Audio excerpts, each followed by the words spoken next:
Friends, आज हम बात कर रहे हैं यस बैंक की। यस बैंक के स्टॉक में काफ़ी ज़्यादा गिरावट हो चुकी है और अब लगने लगा है कि यहाँ से फिर से स्टॉक तेज़ी से ऊपर जाने को तैयार हो चुका है। इसके पीछे बहुत सारे पॉजिटिव सिग्नल दिखाई दे रहे हैं। क्या क्या वो पॉजिटिव सिग्नल है उसको डिस्कस करने वाले इस वीडियो के माध्यम से। बहुत सारे बड़े बड़े ब्रोकरेज फर्म की तरफ से भी बैंकिंग शेयरों में निवेश का कहा जा रहा है इस समय, और उसके पीछे वजह भी बताई जा रही है। तो क्या हमें इस समय यस बैंक में इन्वेस्टमेंट कर लेना चाहिए? जिस तरह से पिछली बार ये दौड़ते हुए 12 रुपीज़ से 16 तक पहुंच गया था, क्या जल्द ही वापस 16 तक जा सकता है? बाजार की क्या संभावना बन रही है उनको भी जानेंगे, और यहाँ पे यस बैंक में क्या इस समय इन्वेस्टमेंट कर लेना चाहिए। और एक बात और समझे, क्या वाकई में यस बैंक में इन्वेस्टमेंट करके हम फंस चुके हैं? क्योंकि काफ़ी लोगों को ऐसा ही लगता है कि यस बैंक में इन्वेस्टमेंट किया वो डूब जाएगा। एक बात आपको समझ लेनी चाहिए कि चाहे कितनी भी बार गिरावट हुई है, यस बैंक अभी भी 12 रुपीज़ के आसपास मजबूती के साथ खड़ा हुआ है। ये बात अलग है कि ये 16 के ऊपर अभी जा नहीं पा रहा है, 16 17 से नीचे ही वापस आपको आता हुआ दिखाई दे रहा है। और मैंने तो आपको बार बार बोल दिया है कि आपको यस बैंक में थोड़ा सा लॉन्ग टर्म नजरिया देना ही होगा। यहाँ पे आज बहुत बड़ी खरीदारी भी हुई है यस बैंक के अंदर, काफ़ी वॉल्यूम बड़ा है आज, और यहाँ पे बड़े फंड हाउस चुपके से खरीदारी कर रहे हैं और रिटेल इन्वेस्टर के हाथ से धीरे धीरे माल कम हो रहा है। ये सारी बातें जानेंगे इस वीडियो के माध्यम से। लेकिन फ्रेंड, उससे पहले अगर आप पहली बार हमारे चैनल पे आए तो चैनल को सब्सक्राइब कर दीजिए, एक बेल आइकॉन दबा दीजिए ताकि जब भी नया वीडियो बने पहला नोटिफिकेशन आपको मिले। वीडियो पसंद आए तो लाइक शेयर जरूर कीजिए। चलो फ्रेंड, वीडियो स्टार्ट करते हैं। मैं हूँ आपका दोस्त SB दवे और हमारे अपने चैनल ऑनलाइन कमाई में आपका बहुत बहुत स्वागत है। जैसे कि आपको पता ही होगा, पिछली बार शानदार तेजी जब बनी थी तो BSE सेंसेक्स 62,000 को क्रॉस कर गया था। फिर वहाँ से भयंकर गिरावट शुरू हुई तो हमने 52,000 का लोअर स्तर भी देखा, यानी 10,000 पॉइंट की बड़ी गिरावट हुई। फिर उस समय भी जब बड़ी गिरावट हुई तो भी आपने देखा होगा यस बैंक 12 रुपीज़ के आसपास ट्रेड करते तो आपको दिखाई दिया होगा। फिर वापस तेजी का दौर शुरू हुआ, खरीदारी शुरू हुई तो 60,600 का स्तर हमने देखा, और फिर वहाँ से वापस प्रॉफिट बुकिंग शुरू हुई और बड़ी गिरावट के थ्रू आज हमने 53,000 का स्तर भी देख लिया। अब मुझे लगता है कि यहाँ पे काफ़ी ज़्यादा गिरावट हो चुकी है, गिरावट की संभावना थम चुकी है, क्योंकि आज यहाँ से अच्छे निचले लेवल से खरीदारी भी शुरू हुई है और निचले लेवल से आज काफ़ी ज़्यादा रिकवरी हमें देखने को मिली, कम से कम 600 पॉइंट की, जो ये इशारा है कि यहाँ पे बाजार तेज़ी के साथ आगे जा सकता है।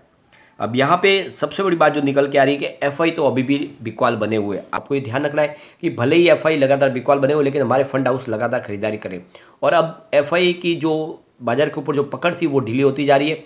हमारे घरेलू बड़े फंड हाउस ही बाजार को आगे लेके जाने के लिए सक्षम हो चुके, तो हमें अब चिंता करने की कोई बात नहीं है कि FI चले जाएंगे तो क्या होगा बाजार में।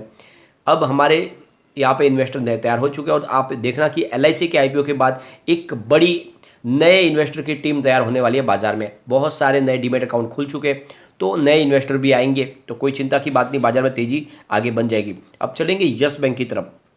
स्टॉक आज ओपन हुआ 13.05 पर, लो 12.60 का बना, हाई है 13.10 का, और अंत में 12.95 पर क्लोजिंग रही, जहाँ पे 0.38% की मामूली सी गिरावट थी। अब आप इसके वॉल्यूम को देखोगे तो पिछले एक महीने पहले इसका 10 करोड़ रुपीज़ का वॉल्यूम था, 1 वीक पहले 9 करोड़ रुपीज़ का वॉल्यूम हुआ था, कल इसका 8 करोड़ रुपीज़ का वॉल्यूम था, लेकिन आज 12 करोड़ रुपीज़ का वॉल्यूम हुआ। तो पूरे महीने में सबसे शानदार आज वॉल्यूम हुआ है, और ये वॉल्यूम की बढ़ोतरी जो इशारा है कि बड़े फंड हाउस काफ़ी अच्छी खरीदारी करे। अब बड़ी डील भी बहुत हुई है आज। इन्होंने जो अपना रिजल्ट पेश किया है Q4 का, बहुत ही बेहतरीन रिजल्ट निकल कर आया है। यहाँ पे देखोगे तो इनकी कंसोलिडेटेड टोटल इनकम 5,872 करोड़ निकल कर आई है, जहाँ पे 3.68% की बढ़त देखने को मिली है पिछले क्वार्टर से, यानी Q3 से। Q3 में इनकी टोटल इनकम 5,664 करोड़ थी, और 21.46% जा रहा है पिछले साल सेम क्वार्टर से। पिछले साल सेम क्वार्टर में इनकी टोटल इनकम 4,834 करोड़ थी, और बैंक ने net profit after tax 371.88 crore का बताया। तो आप रिवेन्यू और प्रॉफिट में ज़बरदस्त जंप देखने को मिल रहा है हमें, और ये बात है कि वाकई में यस बैंक मजबूत हो रही है। लगातार इनका NPA भी कम हो रहा है, और अपने बिजनेस को तेज़ी से आगे बढ़ाने की कोशिश की जा रही है। सबसे बड़ी बात है कि आपको ये समझने वाली है कि यस बैंक फिर से डूबने वाली नहीं है। इसके पीछे वजह यह है कि RBI ने पूरी की पूरी अपनी जो कंट्रोल है इसके ऊपर बनाए रखी है, और साथ में SBI का मजबूत यहाँ पे दावेदारी है। यहाँ पे 30% की स्टेक SBI की है, और पूरी मैनेजमेंट टीम भी लगभग SBI की तरफ से है। तो ऐसे में आप समझ लो कि यहाँ पे इन्वेस्टमेंट डूबने की संभावना बहुत कम है, और इस लेवल पे ये स्टॉक खरीदारी के लिए बहुत ही अच्छा बन रहा है। FI इसीलिए लगातार इस स्टॉक में बने हुए, जबकि दूसरे शेयरों से वो निकल रहे हैं। यहाँ पे आप देखोगे तो एंजल ब्रोकिंग की तरफ से यश गुप्ता ने कहा है कि ये मौका है जब आप बैंकिंग शेयरों में खरीदारी शुरू कर दें। काफ़ी अट्रैक्टिव प्राइस पे मिल रहे हैं, और अगर आप लॉन्ग टर्म इन्वेस्टर है तो आपको इस समय बाजार की डिप में खरीदारी शुरू कर देनी चाहिए बैंकिंग शेयरों में। और यहाँ पे बहुत ही ज़्यादा करेक्ट हो चुके हैं। उनका कहना है कि इस समय आप खरीदारी शुरू कर सकते हैं क्योंकि बैंकिंग शेयर इस लेवल पे काफ़ी अच्छे लग रहे हैं। सबसे बड़ी बात यह है कि लगातार बहुत सारे जो अलग अलग, जैसे star fund manager Saurabh Mukherjee का भी कहना है कि इकोनॉमिक साइकिल अब फिर से शुरू हो चुका है और धीरे धीरे मनी मार्केट में फिर से आनी शुरू हो जाएगी, लिक्विडिटी बढ़ेगी, तो ऐसे में बैंकिंग शेयरों का कामकाज बढ़ जाएगा।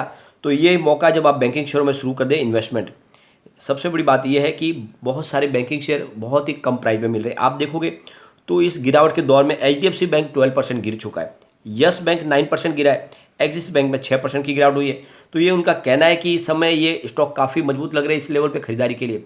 डिप में खरीदारी करोगे आने वाले समय आपको अच्छा खासा रिटर्न मिल सकता है। इस समय बहुत सारे ब्रोकरेज हाउस है वो यहाँ पे खरीदारी की सलाह दे रहे हैं बैंकिंग शेयरों में, स्पेशली यस बैंक के लिए भी कहा जा रहा है कि यहाँ पे खरीदारी की जा सकती है, तो आपको भी इन्वेस्टमेंट करना चाहिए। और यहाँ पे आपको ये ध्यान रखना है कि FI लगातार इस स्टॉक में निवेश कर रहे हैं, जबकि पिछले 6 महीने से आप देखोगे FI ने अपनी होल्डिंग लगातार घटाई है, उसके बावजूद भी वो यस बैंक से निकल नहीं रहे बल्कि अपनी होल्डिंग को और बढ़ा रहे हैं, मजबूत कर रहे हैं। FI ने सितंबर में अपनी 13.89% की होल्डिंग रखी थी, दिसंबर में उसको बढ़ा के 14.87% किया, मार्च आते थे FI की होल्डिंग 16.22% हो गई है। तो ये समझ लो कि FI बाजार की नब्ज को अच्छे से समझते हैं, उनको पता है कि ये स्टॉक काफ़ी नीचे मिल रहा है, इसमें खरीदारी करनी चाहिए, तो FI लगातार अपनी खरीदारी करे। भले ही आप देखोगे तो DI की कुछ खरीदारी कम हुई है, म्यूचुअल फंड ने भी अपनी होल्डिंग घटाई है, लेकिन फिर भी FI यहाँ पे इन्वेस्टमेंट बढ़ा रहे। और इससे एक बात तो समझ में आ रही है कि FI की मजबूत दावेदारी के आगे ये स्टॉक दौड़ेगा ही दौड़ेगा। अब यहाँ पे जो बड़ी बड़ी आज डील है उसको एक बार डिस्कस करेंगे। यहाँ पे 9:55 पर करीब 12.90 की प्राइस से 10,91,000 शेयरों की डील हुई। फिर 9:58 पर 12.90 की प्राइस से 22,97,000 शेयरों की एक और बड़ी डील हुई। और उसके बाद में फिर 10:20 पर 12.90 की प्राइस से ही 30,52,000 शेयरों की बड़ी डील हुई। फिर आप देखो उसी समय 10:20 पर 12.95 की प्राइस से 30,61,000 शेयरों की बड़ी डील हुई। आप देखोगे ये इतनी जो बड़ी क्वांटिटी है सिर्फ बड़े फंड हाउस ही उठा सकते हैं, हम छोटे इन्वेस्टर तो ये इतनी बड़ी खरीदारी 60 लाख शेयरों की नहीं कर सकते। तो इसका मतलब ये है कि बड़े फंड हाउस अब एक्टिव हो चुके हैं इन शेयरों में खरीदारी के लिए, यस बैंक के शेयर वो खरीद रहे हैं इस लेवल पर। फिर देखो 11:08 पर 12.85 की प्राइस से 19,000 शेयरों की एक बड़ी डील हुई। उसके बाद में फिर 11:51 पर 12.90 की प्राइस से 12,61,000 शेयरों की डील हुई। फिर आप देखोगे तो 12:17 पर 12.95 की प्राइस से 15,19,000 शेयरों की एक बड़ी डील हुई। उसके बाद 12:27 पर 12.88 की प्राइस से 25 लाख शेयरों की एक बड़ी डील हुई। तो आप देखोगे काफ़ी आज बड़ी डील हुई है और पिछले कई दिनों के बाद आज बड़े फंड हाउस ने यहाँ पे एंट्री की है अपने यस बैंक के स्टॉक में। फिर 12:27 पर 12.87 की प्राइस से 18,84,000 शेयरों की बड़ी डील हुई। फिर 12:41 पर 12.85 की प्राइस से 11,62,000 शेयरों की एक और बड़ी डील हुई। फिर 12:44 पर 12.85 की प्राइस से 22,85,000 शेयरों की एक और बड़ी डील होती हुई दिखाई दी। फिर आप देखोगे तो यहाँ पे 12:54 पर 12.75 की प्राइस से 15,38,000 शेयरों की एक डील हुई। फिर 12:57 पर 12.70 की प्राइस से 13 लाख शेयरों की एक डील हुई। और फिर 1:15 पर 12.65 की प्राइस से 19,54,000 शेयरों की एक और बड़ी डील हुई। और उसके बाद फिर देखोगे तो 1:33 पर 12.75 की प्राइस से 15,12,000 शेयरों की एक और डील हुई। और उसके बाद में फिर 2:51 पर 12.90 की प्राइस से 15,50,000 शेयरों की एक बड़ी डील हुई।